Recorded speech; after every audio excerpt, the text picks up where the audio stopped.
அனைவருக்கும் வணக்கம். நிஃப்டி வந்து இன்னைக்கு நல்ல புல்லிஷ்ல இருக்குங்க. நெறைய இன்வெஸ்டர் வந்து ப்ராஃபிட் புக் பண்ணியிருக்காங்க. அவங்க வந்து டெலகிராம் சேனல்லயும் கமெண்ட் பண்ணியிருக்காங்க. இன்னைக்கு வந்து நல்ல ப்ராஃபிட் எடுத்திருக்கேன் அப்படின்னு. நெறைய பேர் வந்து எப்ப புக் பண்ணலான்னு கேட்குறாங்க. ஸோ என்னைட்ட கேட்டா நான் வந்து கொஞ்சம் வெயிட் பண்ணலான்னு தான் பார்க்குறேன். ஏன்னா யுஎஸ் டீல் வந்து நல்லா முடிஞ்சிருக்கு, முடிய போகுதுன்னு சொல்றாங்க. மேபி இது நல்ல அவுட்கம் வந்துச்சுன்னா, அதுக்கப்புறம் நம்ம அ ஐடி ஜியன்ட்ஸ் இல்ல நம்ம பெரிய பெரிய பெரிய பெரிய கம்பெனி எல்லாம் நமக்கு வந்து ரிசல்ட் குடுக்க போறாங்க. ஸோ அது மேக்ஸிமம் பாசிட்டிவ்ல இருந்துச்சுன்னா, நமக்கு வந்து மார்க்கெட் இன்னுமே மேல போக சான்ஸ் இருக்கு. பயங்கரமான புல்லிஷ் சென்டிமென்ட் வர சான்ஸ் இருக்கு. ஸோ அதனால நான் கொஞ்சம் வெயிட் பண்ணலான்னு இருக்கேன். ஸோ இன்னைக்கு வந்து நிஃப்டி 50 மூவ்மெண்ட் பார்க்க போறோம். அதுக்கப்புறம் அ நம்ம இன்வெஸ்டர் வந்து டெலகிராம் சேனல் இருக்கவங்க வந்து நெறைய பேர் ப்ராஃபிட் புக் பண்ணியிருக்காங்க. நெறைய பேருக்கு வாழ்த்துக்கள். ஸோ வச்சிருக்கவங்களும் ஓகே தான். நான் வந்து கொஞ்சம் வெயிட் பண்ணலான்னு இருக்கேன். அதுக்கப்புறம் பிஎஸ்சி, Newgen software, Lloyds metal, VBL இந்த ஸ்டாக் பத்தியெல்லாம் பார்க்க போறோம். கிராவிட்டி இந்தியா இது எல்லாமே பாசிட்டிவ்ல தான் இருக்கு. அதுக்கப்புறம் இன்வெஸ்டர் வந்து கேட்டிருந்தாங்க. செர்வோடெக், கேபிட்டல் நம்பர்ஸ், பிஜி இன்வைட், இண்டிகிரிட் இதோட டிஃபரன்ஸ் கேட்டிருந்தாங்க. ஆக்சுவலா பிஜி இன்வைட், இண்டிகிரிட் இதோட டிஃபரன்ஸ். அதுக்கப்புறம் இந்தியன் ஹோட்டல், ரெஃபெக்ஸ் இண்டஸ்ட்ரீஸ் இந்த ஸ்டாக் பத்தியெல்லாம் இந்த வீடியோல பார்க்க போறோம். ஆக்சுவலா நமக்கு வந்து டெலகிராம் சேனல் இருக்கு, டெலகிராம் குரூப் இருக்கு. ஸோ ஜாயின் பண்ணாதவங்க ஜாயின் பண்ணிக்கங்க. அதுக்கப்புறம் நம்ம யூடியூப் சேனலுக்கு வந்து ஒரு வார்னிங் குடுத்துருக்காங்க. யூடியூப்ல இருந்து. ஸோ அதுக்காக மேபி சப்போஸ் இந்த யூடியூப் சேனல் பேன் ஆச்சுன்னா, இன்னொரு சேனல் நான் கிரியேட் பண்ணி வச்சிருக்கேன். அது வந்து எல்லா வீடியோட கமெண்ட் செக்ஷன்லயும் லிங்க்ல பார்த்தீங்கன்னா உங்களுக்கு இருக்கு. அதுலயும் நீங்க ஜாயின் பண்ணிக்கலாம். இல்ல டெலகிராம்குள்ள ஜாயின் பண்ணாலும் ஸோ அதுலயுமே வீடியோ லிங்க் இருக்கு. ஸோ உங்களுக்கு யூஸ்ஃபுல்லா இருக்கும். வீடியோ ஃபுல்லா பாருங்க. நெறைய புதிய இன்வெஸ்டர் வந்து நம்ம சேனல பார்க்குறாங்க. ஸோ அவங்களுக்காக எல்லா வீடியோட கமெண்ட் செக்ஷன்லயும் ஒரு மெசேஜ் வந்து பின் பண்ணி வச்சிருக்கோம். ஸோ அந்த மெசேஜ பார்த்தீங்கன்னா, உங்களுக்கு ஒன் பை ஒன் பேசிக்ஸ்ல இருந்து எல்லாமே இருக்கு. ஸோ பாருங்க உங்களுக்கு யூஸ்ஃபுல்லா இருக்கும். நிஃப்டி 50 இந்த இண்டெக்ஸ் அதாவது இதுதான் மெயினான இண்டெக்ஸ் இந்தியாவுல. ஸோ நம்ம வந்து பாட்டம்ல வாங்கி டாப்ல விக்கிறது அத பத்தி மட்டும் தான் பேசிட்டு இருக்கோம். சில பேர் என்ன பண்ணுவாங்கன்னா, புல்லிஷ் சென்டிமென்ட்ல வாங்குவாங்க. இப்ப இன்னைக்குமே நெறைய பேர் கேட்டாங்க. ஒருத்தர்லாம் கேட்டாரு 52 வீக் ஹைல இருக்கு. எஸ் பேங்க் அத வந்து வாங்கலாமா? அப்படின்னு கேட்டாரு. ஆக்சுவலா என்ட்ட கேட்டீங்கன்னா, எப்பயுமே மார்க்கெட் வந்து மேல வாங்கிட்டு விக்கிறத விட, கீழ வாங்கிட்டு மேல விக்கிறதா கொஞ்சம் டைம் ஆகும். உங்களுக்கு ஏர்னிங்ஸ் அதாவது ப்ராஃபிட் கிடைக்க. இருந்தாலும் உங்களுக்கு வந்து எப் எப்ப திரும்பும்னு தெரியாது. இது மட்டும் தான் எல்லாருக்குமே டவுட்டா இருக்கும். பட் நீங்க வந்து கொஞ்சம் கொஞ்சம் கொஞ்சமா ஆவரேஜ் பண்ணிட்டீங்கன்னு வைங்க. மேல போம்போது உங்களுக்கு நல்ல ப்ராஃபிட் கிடைக்கும். இன்னொன்னு நீங்க வந்து நல்லா தூங்கலாம். அதாவது மென்டல் டென்ஷன் இல்லாம இருக்கும். இப்ப சப்போஸ் இங்க வாங்குறீங்க, நான் ஹைலைட் பண்றேன் பாருங்க. இந்த இடத்துல நீங்க வாங்குறீங்க. புல்லிஷ் சென்டிமென்ட் போகுது தான். பட் அது எவ்வளவு தூரம் போகும்னு தெரியாது. டக்குன்னு இது இப்படியே கீழ விழுந்துச்சுனாலும் பிரச்சனை. ஸோ இதெல்லாம் ஃபேக் பிரேக் அவுட். இங்க சொல்றேன் பாருங்க. இதெல்லாம் ஃபேக் பிரேக் அவுட். சப்போஸ் எல்லாருமே ஆல் டைம் ஹை போயிருச்சுன்னா, இன்னும் கூட மேல போகும் அப்படின்னு வாங்குவாங்க. பட் இங்க வந்து கிடைக்கல. அதுக்கப்புறம் கீழ வந்துட்டு இப்ப தான் மேல போயிட்டு இருக்கு. ஸோ இது எல்லாமே டாப்ல போம்போது யாருமே வாங்கக்கூடாதுன்னு தான் என்னோட பாயிண்ட் ஆஃப் வியூ. ஸோ நீங்க எப்படி அ யோசிக்கிறீங்கன்னு எனக்கு தெரியல. ஸோ அத வச்சுட்டு நீங்க டிசைட் பண்ணுங்க. நான் எப்பயுமே பாட்டம்ல வாங்கி தான் டாப்ல வித்துக்கிட்டு இருக்கேன். என்ன ஃபாலோ பண்றவங்களுக்கு நான் அதான் சொல்லிக் குடுத்துட்டு இருக்கேன். அடுத்து வந்து பிஎஸ்சி ஸ்டாக். இந்த ஸ்டாக் வந்து இன்னைக்குமே பாருங்க, கிட்டத்தட்ட ஒரு 1 வீக்லயே கிட்டத்தட்ட ஒரு 2 வார 2 வாரம் இவங்க வந்து கொஞ்சம் கொஞ்சம் கொஞ்சமா கீழ இறக்குனவங்க, ஒரு 4, 5 ட்ரேடிங் செஷன்லயே மேல ஏத்திட்டாங்க. இது வந்து ஒரு ரெசிஸ்டன்ட் பாயிண்ட். அதையுமே பிரேக் பண்ணி தான் மேல போயிட்டு இருக்கு இன்னைக்கு. 2400க்கு மேலே போயிருச்சு. ஸோ நான் கொஞ்சம் வெயிட் பண்ணலான்னு தான் பார்க்குறேன். எனக்கு வந்து ஒரு 2800 வரைக்கும் வருமா அப்படின்னு யோசிச்சுட்டு இருக்கேன். மேக்ஸிமம் இந்த பாயிண்ட் வந்து ஒரு நல்ல ஒரு ரெசிஸ்டன்ட்டா இருக்கும். 2550ங்கிறது ஒரு நல்ல ரெசிஸ்டன்ட்டா இருக்கும். பார்க்கலாம் இது எவ்வளோ தூரம் மேல போகும்னு. இது எனக்கு ஆல்ரெடி ப்ராஃபிட்ல வந்துருச்சு. புக் பண்ணலாம்னா புக் பண்ணலாம். நெறைய பேர் புக் பண்ணிட்டாங்க. நான் வந்து கொஞ்சம் வெயிட் பண்ணலான்ட்டு இருக்கேன். அடுத்து வந்து லைலாட் மெட்டல். இதுவுமே எனக்கு ப்ராஃபிட்ல இருக்கு. நான் வந்து இந்த பாயிண்ட்ல தான் வாங்குனேன். ஓகே. இங்க தான் வாங்குனேன். கொஞ்சம் டவுன்ல போச்சு. அப்ப ஆவரேஜ் பண்ணேன். ஸோ ஆவரேஜ் பண்றதோட ரீசன் தெரிஞ்சுக்கங்க. இங்க வாங்கும்போது, இங்க போம்போது நெகட்டிவ்ல இருந்தது. நான் கரெக்ட்டா இந்த இடத்துல ஆவரேஜ் பண்ணேன். இப்ப எனக்கு ப்ராஃபிட்ல வந்துருச்சு. இருந்தாலும் நான் வச்சிருக்கேன். இது வந்து ஒரு ரெசிஸ்டன்ட்டா இருக்கு. இது கொஞ்சம் கொஞ்சம் மேல வந்துச்சுன்னா ஒரு 1370 அந்த ரேஞ்சுக்கு மேல வந்துச்சுன்னா, மேபி நல்ல ஒரு பிரேக் அவுட்டா இருக்கும்னு நெனைக்கிறேன். ஸோ நான் வந்து ஒரு 1500 அந்த மாரி வந்தா கூட நான் விக்கலான்ட்டு இருக்கேன். இல்லன்னா கொஞ்சம் வச்சிருக்கலாம். பிரச்சனை இல்ல. நம்ம ஆல் டைம் ஹை கூட விக்கலாம். இன்னொன்னு இந்த ஸ்டாக்க பத்தி நேத்து வந்து ஒரு இன்வெஸ்டர் கேட்டிருந்தாரு. இந்த ஸ்டாக்ல வந்து விஜய் கெடையா வந்து முக்கியமான இன்வெஸ்டர். அவரு வந்து இன்வெஸ்ட் பண்ணியிருக்காரு. அது எதுக்குன்னு நீங்க சொல்லல அப்டின்னாங்க. ஆக்சுவலா இது உண்மதான். பட் நம்ம எதுக்காக அடுத்தவங்க வாங்குறத பாத்துலாம் சொல்ல தேவையில்ல. இது வந்து மெயினா சொல்றது வந்து இவரு வாங்குறாரு ஓகே. அவரு எதுக்காக வாங்குறாருன்லாம் தெரியாது. சப்போஸ் எல்லாமே என்ன பண்ணுவாங்கன்னா, அ பை ரேட்டிங்லாம் குடுக்குறாங்கல்ல, அதெல்லாம் நம்ம வந்து நம்பணுமா, நம்பக்கூடாதா அப்படின்னு நீங்க தான் டிசைட் பண்ணணும். இப்போ வந்து ஒரு பக்கம் வந்து 100 ஷேர் வந்து விக்கிறாங்கன்னா, அத வாங்குறதுக்கு 100 ஷேர் வாங்குறதுக்கு ஆட்கள் இருக்கணும். ஸோ அதுக்காக கூட பை ரேட்டிங் குடுப்பாங்க. பட் இவர் வந்து வாங்கியிருக்காருன்னா, அது நல்ல நியூஸ் தான். ஒரு இன்வெஸ்டர் சொல்லியிருந்தாரு. ஸோ அவருக்கு நன்றி. ஸோ நான் பார்க்கல உண்மையிலே. நான் தெரிஞ்ச மாரிலாம் சொல்லல. நான் பார்க்கல அந்த நியூஸ. அவரு பார்த்துட்டு சொன்னாரு. ஸோ அதுக்கப்புறம் நான் செக் பண்ணியிருந்தது இருக்கேன். ஸோ இந்த ஸ்டாக் வந்து நல்ல ஒரு ஸ்டாக் தான். நல்ல ஒரு 200 டே மூவிங் ஆவரேஜ் கீழயே வரல இப்போ வரைக்கும். ஸோ நீங்க கொஞ்சம் வெயிட் பண்ணி நான் வந்து ஆல்ரெடி வச்சுக்கிட்டு தான் இருக்கேன். இன்னைக்கு கூட ஒரு இன்வெஸ்டர் கேட்டாரு, ஆவரேஜ் பண்ணலாமா அப்படின்னு. கொஞ்சம் வெயிட் பண்ணி கூட ஆவரேஜ் பண்ணலாம். ஏன்னா மார்க்கெட் வந்து ஆல்ரெடி புல்லிஷ்ல இருக்கு. இப்போ மார்க்கெட் சின்ன கரெக்ஷன் வருமான்னு தெரியல. சப்போஸ் வந்துச்சுன்னா அது இன்னும் கீழ கூட வர சான்ஸ் இருக்கு. ஸோ வெயிட் பண்ணி பார்க்கலாம். அடுத்து வந்து விபிஎல். விபிஎல்ல பத்தி நெறைய பேர் கேட்டுட்டு தான் இருக்காங்க. ஆக்சுவலா இந்த கம்பெனி வந்து ஆல்ரெடி 52 வீக் லோல இருக்கு. ஸோ இது வந்து ஒரு பெரிய புல்லிஷ் கேண்டில் ஃபார்ம் ஆயிருக்கு. ஸோ இது ரீபவுண்டா இருக்குமான்னு தெரியல. எந்த அளவுக்கு இந்த பாயிண்ட் வந்து நல்ல பாயிண்டா இருக்குமான்னு தெரியல. ஸோ கொஞ்சம் வெயிட் பண்ணி தான் பார்க்கணும். இருந்தாலும் இது 52 வீக் லோ. இன்னொன்னு இந்த கம்பெனி வந்து ரீசென்ட்டா இவங்க வந்து ஸ்டிங் கோல்ட்னு ஒண்ணு குடுத்தாங்க. அது வந்து மிக்ஸ்டு ரெவின்யூ வந்தது. அது ஒரு இதுவா இருக்குன்னு சொல்றாங்க. அதுக்கப்புறம் சீசனல், அதாவது நம்ம ஊர்ல நெறைய மழை பெஞ்சதுனால இந்தியாலயே, ஸோ இது வந்து கூல் ட்ரிங்க்ஸ்க்கு நல்ல டிமாண்ட் இல்லாம போயிருச்சு அப்படிங்கிறாங்க. எஃப்ஐ வந்து டிக்ரீஸ் ஆறாங்க. பிரைஸ் வந்து நல்ல டிஸ்கவுண்ட் தான். நான்லாம் இந்த கம்பெனில இன்வெஸ்ட் பண்ணி தான் வச்சிருக்கேன். ஒரு 10% வரைக்கும் நெகட்டிவ்ல தான் இருக்கு. ஸோ நான் கொஞ்சம் வெயிட் பண்ணலாம்னு தான் பார்க்குறேன். நான் ரெடி தான் இன்னும் கீழ போனா கூட. பட் இதுல ஆவரேஜ் பண்றதுல நமக்கு என்னன்னா, இந்த பாயிண்ட் இருக்குல்ல, இதுதான் ஒரு சப்போர்ட் பாயிண்ட். இதுக்கு கீழ வந்தா மட்டும் ஆவரேஜ் பண்ணுங்க. அதாவது பிரைஸ் வந்து இதுக்குள்ளேயே மூவ் ஆயிட்டு இருக்கும். இந்த மாரியே மூவ் ஆயிட்டு இருக்கும்போது நீங்க ஆவரேஜ் பண்ணீங்கன்னா, உங்க எல்லா அமௌண்ட்டும் இதுல போயிரும். ஓகே. அதுக்கப்புறம் கீழ இறக்குவாங்க. அப்போதைக்கு நமக்கு ஆவரேஜ் பண்றதுக்கு காசு இருக்காது. ஸோ அதனால வந்து ஒரு நான் இதுக்கெல்லாம் என்ன சொல்லுவேன்னா, ஒரு 400 அந்த ரேஞ்ச் வந்தா கூட நல்ல ஒரு சப்போர்ட் பாயிண்ட், சப்போர்ட்டா இருக்கும். ஏன்னா இது பிரைஸ வந்து கீழ இறக்கி தான் மேல ஏத்துவாங்க. ஸோ அதனால கொஞ்சம் வெயிட் பண்ணி ஆவரேஜ் பண்ணுங்க. எல்லா அமௌண்ட்டையும் போட்டுறாதீங்க. கிராவிட்டா இந்தியா. இந்த கம்பெனி வந்து சூப்பரான ஒரு கம்பெனி. இதுவுமே 52 வீக் லோல தான் இருக்கு. பட் இது வந்து ஒரு 2 கேண்டில் ஃபார்ம் ஆயிருக்கு. நல்ல ஒரு புல்லிஷ்ல இருக்கு.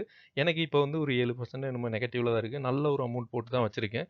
இந்த கம்பெனில என்ன பிரச்சனை இருக்குன்னா, பிரைஸ் வந்து 89% மேல போகுதுன்னு சொல்றாங்க. பாசிட்டிவ், நல்ல ஒரு பாசிட்டிவ். பட் மார்க்கெட் ஷேர் வந்து டிக்ரீஸ் ஆகுது. நெகட்டிவ். ரீட்டெயில் வந்து இன்கிரீஸ் ஆறாங்க. அதுவும் நெகட்டிவ். ப்ரமோட்டர் வந்து டிக்ரீஸ் ஆறாங்க. இந்த கம்பெனில மேக்ஸிமம் நெகட்டிவ் தான் இருக்கு. பட் இது வந்து ஒரு நல்ல ஒரு கம்பெனி. அ எனக்கு வந்து நான் வெரிஃபை பண்ண வரைக்கும் நல்ல ஒரு கம்பெனி. ரிசல்ட்டும் நல்லா தான் குடுத்தாங்க. நேத்து கூட டெலகிராம்ல பேசிட்டு இருந்தோம். ரிசல்ட் நல்லா குடுத்தா பிரைஸ் வந்து ஏன் மேல போக மாட்டேங்குது அப்படின்னு. இந்த கம்பெனிலாம் குவார்ட்டர் ரிசல்ட்லாம் செக் பண்ணி பாருங்க. நல்லா தான் இருக்கும். இருந்தாலும் இவங்க வந்து ப்ரமோட்டர் வந்து எக்ஸிட் ஆயிட்டு இருக்காங்க. ஸோ இவங்கலாம் திரும்ப உள்ள வருவாங்க. பட் எப்போ வருவாங்கன்னு தெரியல. அது வரைக்கும் நம்ம வெயிட் பண்ணணும். ஸோ மேபி இது வந்து நம்ம பிரைஸ் ஆவரேஜ் பண்ணா ஒரு 1500க்கு கீழ போனா ஆவரேஜ் பண்ணலாம். இப்போதைக்கு நீங்க எல்லா காசையும் இதுல போட வேணாம். கொஞ்சம் கொஞ்சமா ஆவரேஜ் பண்ணா தான் பெட்டர். ஏன்னா இவங்க வந்து பிரைஸ் இங்க கொண்டு போவாங்க. திரும்ப அப்படியே கீழ வந்து திரும்ப மேல கொண்டு போகும்போது நமக்கு கையில காசு இருக்காது. இன்னொருத்தர் வந்து செர்வோடெக் ரெனியூவபிள் பவர் சிஸ்டம் பத்தி என்ட்ரி குடுக்கலாமா அப்படின்னு கேட்கிறாரு. ஆக்சுவலா இவங்க வந்து manufacture of inverters, power supply, stabilisers, LED products இந்த மாதிரி இதில் பண்ணிட்டு இருக்காங்க. இவங்க வந்து மார்க்கெட் கேபிட்டல் 2800 கோடி தான் இருக்கு. நம்ம வந்து 10,000 கோடிக்கு மேலேயாச்சும் பார்த்துட்டு இருக்கோம். ஸோ நீங்க பார்த்துக்குங்க. ஸ்டாக் பி வந்து 86 இருக்கு. இண்டஸ்ட்ரி பி வந்து 40 இருக்கு. கரண்ட் பிரைஸ் வந்து 128. இன்ட்ரெஸ்டிங் வேல்யூ 54 இருக்கு. ஸோ இவங்க வந்து ஓவர் வேல்யூட தான் இருக்காங்க. பட் பிரைஸ் வந்து பாருங்க 5 வருஷத்துல வந்து 4800% கொடுத்துருக்காங்க. நல்ல ஒரு பர்சன்டேஜ். இவங்க வந்து இப்போதைக்கு ஒரு நல்ல லோல தான் இருக்காங்க. ஒரு ஒரு சப்போர்ட் லைன்ல தான் இருக்காங்க. இது வந்து ஒரு நல்ல சப்போர்ட் லைன் தான். இப்படி ட்ரெண்ட் லைன் போட்டா கூட ஒரு நல்ல சப்போர்ட்டா தான் இருக்கு. நீங்க வந்து உங்க ரிஸ்க்க பார்த்துட்டு முதலீடு பண்ணுங்க. நல்ல ஒரு ரேஞ்சில தான் இருக்கு. ஸோ நான் ரொம்ப அந்த வேர்ட்லாம் யூஸ் பண்ண முடியாது. ஏன்னா எனக்கு ஆல்ரெடி வார்னிங் வந்துருச்சு யூடியூப்ல இருந்து. டெப்ட் ஈக்விட்டி நல்ல ரேஞ்சில இருக்கு. பிஇஜி ரேஷியோ நல்ல ரேஞ்சில அதுக்கெல்லாம் சூப்பரான பெர்சன்டேஜ். 3 இயர்ஸ் டெப்ட் வந்து 19 கோடி இருக்கு. டெப்ட் வந்து கொஞ்சம் இன்க்ரீஸ் ஆயிருக்கு ஓவரால். பட் மத்தபடி எல்லா பெர்சன்டேஜுமே நல்லா தான் இருக்கு. இந்த கம்பெனி பட் மார்க்கெட் கேபிட்டல் மட்டும் தான் எனக்கு ஒரு கன்சர்னா இருக்கு. வேற எதுவும் பெரிய பிரச்சனை இருக்க மாதிரி எனக்கு தெரியல. நல்ல ஒரு பெர்சன்டேஜ் ரிட்டர்ன்ஸும் குடுத்துருக்காங்க. இப்போ வந்து நல்ல ஒரு ஹை போயிட்டு இப்போ லோல இருக்காங்க. மேபி இவங்க செல்லிங் இல்ல. இவங்க வந்து ரீபவுண்டுக்கு சான்ஸ் இருக்குன்னு எனக்கு தோணுது. நீங்க பார்த்துட்டு முதலீடு பண்ணுங்க. அடுத்து வந்து கேபிட்டல் நம்பர்ஸ் இன்ஃபோடெக் இந்த பத்தி கேட்டிருக்காங்க. ஐடி கன்சல்டிங் சர்வீசஸ் இந்த செக்மெண்ட்ல இருக்க ஒரு கம்பெனி. இவங்க வந்து ஒரு பிப்ரவரில தான் உள்ள வந்திருக்காங்க ஐபிஓல. சார்ட் அவ்வளோ தான் காமிக்குது. இவங்க வந்து ஆல்ரெடி டவுன்ல தான் இருக்காங்க. இந்த ஸ்டாக்கெல்லாம் கொஞ்சம் வெயிட் பண்ணி தான் பார்க்கணும். ஏன்னா ஐடில ஆல்ரெடி நிறைய பிரச்சனைகள் போயிட்டு இருக்கு ட்ரம்ப்னால. அது மட்டும் தான் பிரச்சனை மெயினா. பட் இந்த கம்பெனில இன்டர்னலா இது பாருங்க 200 கோடி தான் இருக்கு மார்க்கெட் கேபிட்டல்.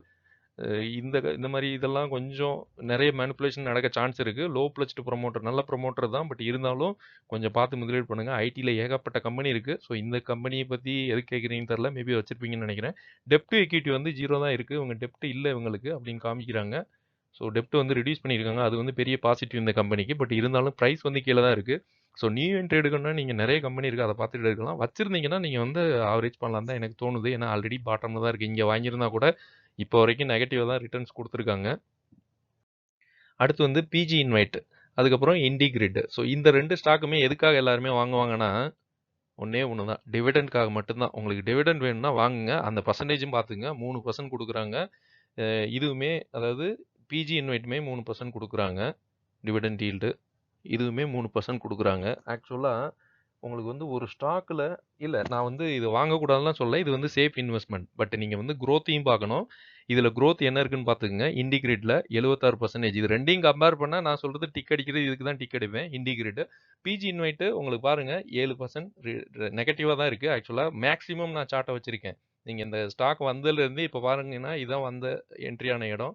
இங்கேருந்து பார்த்தாலுமே இது டவுன்ல தான் இருக்கு. உங்களுக்கு ஃபுல்லா நெகட்டிவ்ல தான் இருக்கு. ஸோ இத வந்து நம்ம எப்படி கம்பேர் பண்றதுன்னா, நான் இவ்வளவுதான் 2 தான். இதுல வந்து பிரைஸ் ரிட்டர்ன் என்ன குடுத்துருக்காங்க. இது வந்து பாசிட்டிவா இருக்கு. உங்களுக்கு இதுல வந்து சென்டிமெண்ட்லாம் ஒண்ணுமே கிடையாது. எனக்கு பொறுத்தவரைக்கும் எந்த ஸ்டாக்குமே எனக்கு சென்டிமெண்ட் இது நல்லா இருக்கும் அப்படிலாம் கிடையாது. ரிட்டர்ன்ஸ் குடுக்குதா இல்லையா? குடுக்கலன்னா அவ்வளவுதான் வேற ஸ்டாக் வாங்கிட்டு போயிட்டே இருப்பேன். நமக்கு இருக்கு 93 ஸ்டாக்கு. அப்படிதான். ஸோ இந்த 2 ஸ்டாக்லாம் நான் பார்க்கல. ஏன்னா 3% தான் இவங்க வந்து 1 வருஷம் நீங்க ஹோல்ட் பண்ணணும். இல்லன்னா அந்த டைம்ல நீங்க என்ட்ரி ஆகணும். எப்ப டிவிடெண்ட் குடுக்குறாங்களோ அந்த டைம்ல என்ட்ரி ஆகணும். ஆக்சுவலா இதுல இன்னொரு பிரச்சனை என்னன்னா, இதுலன்னு இல்ல டிவிடெண்ட் குடுக்குற கம்பெனி அனௌன்ஸ் பண்ண உடனே மேல போகும். டிவிடெண்ட் குடுத்ததுக்கு அப்புறம் அப்படியே கீழ இறங்கும். ஓகே. இது வந்து எல்லா கம்பெனிலயும் இதே மாரி நடக்காது. ஒரு சில கம்பெனி இந்த மாரி நடக்கும். ஒரு சில கம்பெனி மாறி மாறி தான் நடக்கும். நான் வந்து ஒரு கணிப்புல சொல்றேன். மேக்ஸிமம் கம்பெனிஸ் வந்து டிவிடெண்ட் குடுக்குறது பூரா கரெக்ஷன் ஆகும். ஸோ அந்த டைம்ல நம்ம வந்து 3% டிவிடெண்ட் வாங்கிருவோம். ஆனா கரெக்ஷன் வந்து 10% மேல நடந்துச்சுன்னா நமக்கு அது யூஸே கிடையாது. ஸோ அதனால வந்து டிவிடெண்ட் வந்து குரோத் பேஸ்ல நீங்க சூஸ் பண்ணுங்க. அத பத்தி நான் ஒரு வீடியோவே போட்டிருக்கேன். நீங்க அத பார்த்துட்டு சூஸ் பண்ணலாம். இந்த 2 கம்பெனிய பத்தி நான் சொல்லிடுறேன். ரீட்டெயில் வந்து இதுல இன்கிரீஸ் ஆகுறாங்க. இது நெகட்டிவ் கம்பெனிக்கு பிஜி இன்வைட்டுக்கு. எஃப்ஐ வந்து டிக்ரீஸ் ஆகுறாங்க. இதுவுமே நெகட்டிவ் கம்பெனிக்கு. இண்டிகிரிட்ல ரீட்டெயில் இன்கிரீஸ் ஆகுங்க. இது நெகட்டிவ். மார்க்கெட் ஷேர் வந்து இதுல இன்கிரீஸ் ஆகுது. இது மட்டும் தான் பாசிட்டிவ். ஸோ ஓவராலா நான் வந்து இதுதான் பாசிட்டிவ்னு சொல்றேன். இது 2மே பவர் டிரான்ஸ்மிஷன், டிஸ்ட்ரிபியூஷன். இதுவுமே பவர் டிரான்ஸ்மிஷன், டிஸ்ட்ரிபியூஷன் தான் இருக்காங்க. பட் நீங்க இத பார்த்துட்டு தான் முதலீடு பண்ணணும். எனக்கு இதுல பெரியசா ஓகே. இன்னும் கூட சொல்லலாம். டீப்பா சொல்லணும்னா 3 இயர்ஸ் டெப்ட் வந்து இவங்க இன்கிரீஸ் ஆயிருக்கு. இவங்கள்ட்டயுமே இன்கிரீஸ் ஆயிருக்கு.